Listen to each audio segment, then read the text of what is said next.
Hi guys, Cherie Marie here. Just out and about, and I had an extra 10 minutes and I just wanted to connect with everyone. So, I wanted to talk about what is the missing piece.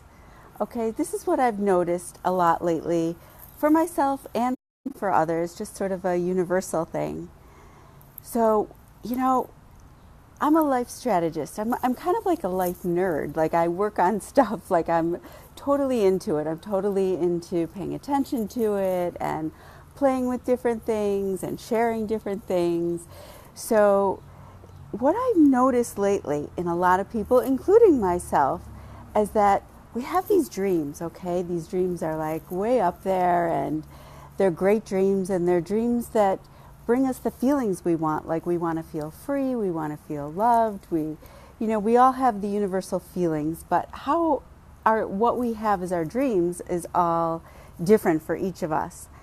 And we've all been taught to be really good at doing things. Okay, if you do this and you do that, then you can create what you want. We always have like we're kind of linear in the way we think, right? Or I was brought up that way anyway. So there's a lot of effort in that. There's a lot of things to do in order to succeed in manifesting your dreams. But there's a layer in between that we overlook. And that layer in between is the being layer. And what I mean by that is there's always choices on how we're going to be in different situations and be during our day and how we're going to allow ourselves to pay attention to what's going on and make choices on how we want to be. So I'll give you an example because I guess it's hard to explain. So the other day I was with my niece and we went to have lunch with my daughter in Milwaukee, Wisconsin, and driving back, it's a little over an hour drive, and driving back we were rerouted off of the highway. And we had no idea what was going on, but I also actually give piano lessons and was headed back to drop her off and go to my lessons. Well, when we got off the highway, there was so much traffic because everybody was rerouted.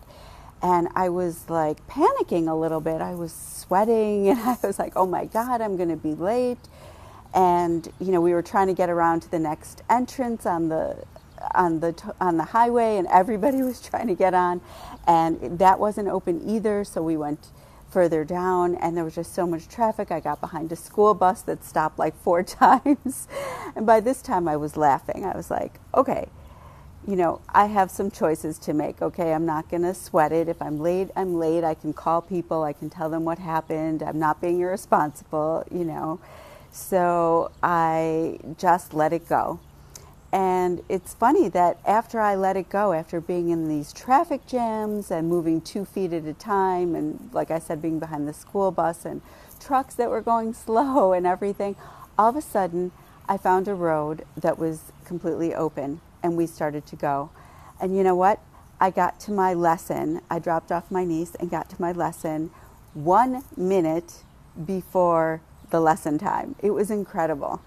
But I was, it's like, what are you going to do? But I consciously chose to just let go. And it sounds simple, but when it first happened and we were rerouted and we didn't know why, and, there was just so much traffic and I got like a stomach ache, So anyway, it all worked out, and it would have worked out either way, but I just thought that's an example of how I wanted to be. I wanted to be calm, and I wanted to just, let things unfold instead of effort and push like I was in the traffic. I was trying to get around people and all kinds of things. So I just wanted to share that example. So I found out later, actually, it turned out that there was some woman on the highway with a gun, a long barrel rifle, they said, and she was being chased and crashed into another truck and then started running with the gun and started shooting, and so the police actually shot at her, and she didn't survive. So that's what was happening on the highway. So Afterward, I thought, gosh, I'm also grateful that I was rerouted and I was not on the highway with her, because that does not sound cool at all. So, yeah, so this missing piece, this being piece, so I decided to be calm and just be okay with whatever was happening and get into the flow. And it was a conscious decision. And so I'm always talking about living consciously. You guys know that if you know me. And this is an example of what I mean. So I just wanted to share that story with you. And as always, I'm sending you guys lots of love and big hugs, and I hope that you'll, start considering this middle spot where you're not doing things on your to-do list, but you're paying attention to how you're being. Hey, Beth, that's so fun that you just joined. I was just telling the story, which I already told you about the other day on the highway, and I was using it as an example of how I was being. First, I was being crazy because I was so worried about being late and detained and in traffic, and then I decided to let it go and I was being calm. So thanks so much for coming on, and whether anybody listened live or you're listening to the replay, as always, again, sending you lots of love and big hugs, and I'll see you guys soon. Bye for now.